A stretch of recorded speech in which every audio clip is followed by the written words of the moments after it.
चलिए आज हम बात करते हैं इस साल के आखिरी दिन के करंट अफेयर्स के बारे में। तो देखते हैं हमारी आज की पहली न्यूज़ किस चीज़ के बारे में है। सबसे पहले हम बात करते हैं एक हाइड्रो इलेक्ट्रिक प्रोजेक्ट के बारे में जो इंडिया ने असिस्ट किया था भूटान को बनाने में। तो उस प्रोजेक्ट का नाम है मांगदेचू प्रोजेक्ट और इसकी जो कैपेसिटी है वो है 720 मेगावाट्स की कैपेसिटी और 4 ऐसे मेगा हाइड्रो इलेक्ट्रिक प्रोजेक्ट्स में इंडिया अब तक भूटान की हेल्प कर चुका है। और ये जो अभी बना है project, this is the 4th hydro electric project और इससे भूटान की जो कैपेसिटी है इलेक्ट्रिसिटी जनरेशन की वो 44% से इंक्रीज हो गई है। और भूटान के डंक ग्रीन पावर कॉरपोरेशन को इंडियन गवर्नमेंट ने हैंडओवर किया है ये हाइड्रो इलेक्ट्रिक पावर प्रोजेक्ट। आगे हम बात करते हैं ब्रह्मोस मिसाइल के बारे में जिसका लॉन्ग रेंज टारगेट भी अभी सक्सेसफुली टेस्ट फायर हो गया है। तो उसके लिए हमारे पास क्या डिटेल्स हैं। इसको टेस्ट फायर किया गया है in the bay of Bengal from the Sukhoi fighter और सुखोई फाइटर में Su-30 MKI फाइटर जेट में से इसको टेस्ट फायर किया गया है। अब इसकी जो रेंज है वो एक्सटेंड होकर 350 किलोमीटर्स हो गई है जो पहले सिर्फ 290 किलोमीटर्स की थी। और सी में ये 400 किलोमीटर तक के टारगेट्स को भी टारगेट कर सकता है। तो इससे हमारी जो कैपेसिटी है, हमारी इंडियन एयरफोर्स की जो कैपेसिटी है वो काफ़ी इंक्रीज होने वाली है। Next in the news we have Prahari app जिसको लॉन्च किया है अमित शाह जी ने और इसको लॉन्च किया गया है बॉर्डर सिक्योरिटी फोर्स के लिए। तो ये जो ऐप है ये इनेबल करेगी जवान्स को to access their personal information and information related to accommodation, Ayushman CAPF and their leaves on their mobile. तो ये सारी उनकी जो इन्फॉर्मेशन है वो इसी ऐप पर अवेलेबल हो जाएगी। इससे रिलेटेड दो और हमारे पास जुड़ी हुई चीज़ें हैं। सबसे पहले है वाइब्रेंट विलेज प्रोग्राम। तो वाइब्रेंट विलेज प्रोग्राम के अंडर बॉर्डर सिक्योरिटी फोर्स के जवानों को बोला गया है कि वो विलेजेस में टूरिज्म के रिलेटेड अवेयरनेस लेके आएँ और उसमें टूरिज्म बढ़ाने की कोशिश करें। और उनका ये दावा है कि पिछले 3 साल में border security force 26,000 kilograms of narcotics illegal drugs हम सीज कर चुके हैं and also 500 arms and ammunitions भी बॉर्डर सिक्योरिटी फोर्स सीज कर चुकी है पिछले 3 सालों में।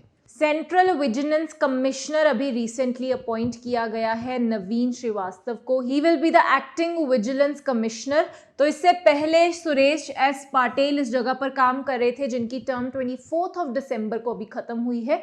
तो उसके बाद नवीन जी को वहां पर अपॉइंट किया गया है। तो एक टाइम पे मैक्सिमम 2 विजिलेंस कमिश्नर हो सकते हैं। तो एक तो अभी हमने देख लिया। तो सेकंड पर्सन कौन है? Second person is Arvind Kumar जो पहले फॉर्मर इंटेलिजेंस ब्यूरो चीफ भी रह चुके हैं। तो इनका जो टेन्योर होता है वो 4 साल का होता है। 4 साल या फिर 65 ईयर्स ऑफ एज जो भी पहले होता है उस हिसाब से उनकी रिटायरमेंट हो जाती है। तो जो नवीन श्रीवास्तव है he was 1988 batch IAS officer from Assam Meghalaya cadre. So very important news, बहुत बड़ी यहाँ पर एक अपॉइंटमेंट हमें देखने को मिल रही है। तो यहाँ पर एक और बड़ी खबर है कि हरदीप सिंह पुरी जी ने एक नया पैरामीटर लॉन्च किया गया है जिस पैरामीटर के बेसिस पे सिटी की रैंकिंग की जाएगी। तो ये जो पैरामीटर है इसका नाम है city finance ranking and city beauty competition. तो इसमें 2 फैक्टर्स को इंक्लूड किया गया है। Number 1 is finance, number 2 is beauty. तो इसमें सबसे पहले तो पॉपुलेशन के बेसिस पे 4 कैटेगरीज में सिटीज को डिवाइड किया गया है। क्या कैटेगरीज हैं? सबसे पहले cities with more than 4 million population, cities with 1 to 4 million population, cities with 1 lakh to 10 lakh population and smaller villages. तो इन 4 कैटेगरीज में हर एक कैटेगरी में अलग से रैंकिंग निकाली जाएगी। रैंकिंग में क्या क्राइटेरियाज होंगे उसके बारे में भी देख लेते हैं। सबसे पहले होगा resource mobilization, expenditure performance and fiscal governance. और बाकी जो फैक्टर्स होंगे that will be cities budget per capita, property tax revenue. तो ये सारे जो फाइनेंशियल पर्सपेक्टिव्स हैं उनको कंसिडर किया जाएगा एंड ऑल्सो ब्यूटी पर्सपेक्टिव में कि आप अपनी सिटी की ब्यूटिफिकेशन में कैसे कंट्रीब्यूट कर रहे हैं। उनके बेसिस से अब से हमारे देश में रैंकिंग हुआ करेगी सिटीज की। Next in the news, we have football legend Pele, who recently passed away at the age of 82. तो उनका पूरा नाम था एडसन आर्टिस दी नासिमेंटो। तो इनको फेमसली पेल के नाम से जाना जाता था। बहुत इन्होंने कंट्रीब्यूशन किया है ब्राज़ील में। तो ब्राज़ील के 3 जो वर्ल्ड कप विक्ट्रीज हैं 1958, 62 एंड 70, वो तीनों के तीनों का जो श्रेय है वो पूरा का पूरा पेल को जाता है। इनको बहुत बड़े नाम से जाना जाता था। इनको ब्लैक पर्ल भी बोला जाता था। He was athlete of the century by international Olympic committee. Football Player of the Century by World Soccer Body FIFA, and National Treasure by Brazil's government. So he was a real gem, not only for Brazil but for the world of football, and he recently passed away at the age of 82.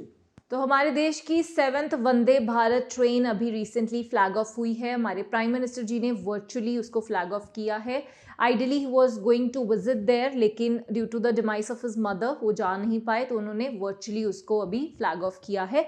तो ये जो train है ये चलने वाली है होरा to new Jalpaiguri, ये इसका रूट होगा, और ये हमारी 7th वंदे भारत ट्रेन होगी। इससे पहले भी जो 6th वंदे भारत ट्रेन है वो इसी महीने में लॉन्च की गई थी ऑन 11th ऑफ दिसंबर, और वो चलने वाली है नागपुर टू बिलासपुर।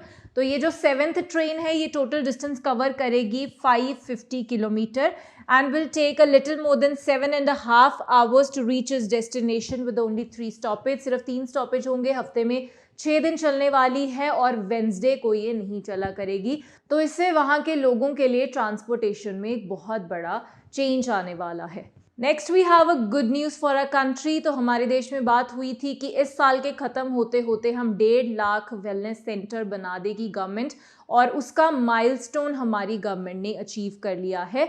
उसके अलावा भी और चीज़ें हुई हैं, जैसे कि हमारे देश में more than 8690 crore screen for non communicable diseases, more than 8.5 crore tele consultations अब तक हमारे देश में हो चुकी हैं, and 1.60 crore wellness sessions conduct कराए जा चुके हैं। इसमें से सबसे इंपॉर्टेंट जो हमारा माइलस्टोन है वो है Ayushman Bharat wellness and health care centres, जिसका माइलस्टोन इंडिया ने जैसे कहा गया था वैसे ही ईयर खत्म होते होते 1.5 लाख हम वैसे सेंटर्स हमारे देश में बना चुके हैं। लास्ट में आज हम बात करेंगे मॉइल के बारे में, जो हमारी एक मिनी रतन कैटेगरी 1 की कंपनी है इंडिया में, जो एस्टेब्लिश हुई थी 1962 में, जिसके हेडक्वार्टर्स हैं नागपुर में।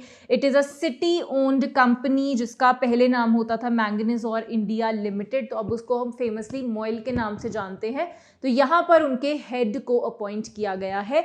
तो जिनको अपॉइंट किया गया है उनका नाम है श्री अजीत कुमार सक्सेना, जो कि बीटेक डिग्री है जिनके पास institute of technology from Banaras university, and also he holds a degree of MBA, and he is a recipient of Young Metallurgy of the Year Award 2000 में इनको अवार्ड मिला गया था by the Ministry of Steel। तो क्योंकि ये company एक mini रतन company है, हमारे देश में बहुत बड़ा कॉन्ट्रीब्यूशन है इन सभी कंपनीज का, तो उसके हेड अगर चेंज होते हैं तो डेफिनेटली आपके एग्जाम पॉइंट ऑफ व्यू से बहुत इंपॉर्टेंट खबर है। तो यहाँ पर जो पॉइंट हुए हैं उनका नाम है अजीत कुमार सक्सेना। तो बने रहिए हमारे साथ हमारे यूट्यूब चैनल पर। Wish you all a very happy new year. Thank you. Panacea tutor लाया है एक एजुकेशन प्लेटफॉर्म जहां पर अलग अलग कोर्सेस जैसे कि IAS, PCS, UGC net, SSC और बैंकिंग एग्जाम्स के लिए ऑनलाइन और ऑफलाइन क्लासेस की सुविधा उपलब्ध है। Comprehensive coverage of all the subjects through quality video lectures है। एप्टीट्यूड का topic that is blood relation, uncles only daughter. He took the throne, तो जो थ्रोन पे एम्परर बैठते थे वो अपने साथ ले गए। Kohinoor diamond, the world famous Kohinoor diamond, वो भी मुगल ट्रेजरी से ले गए।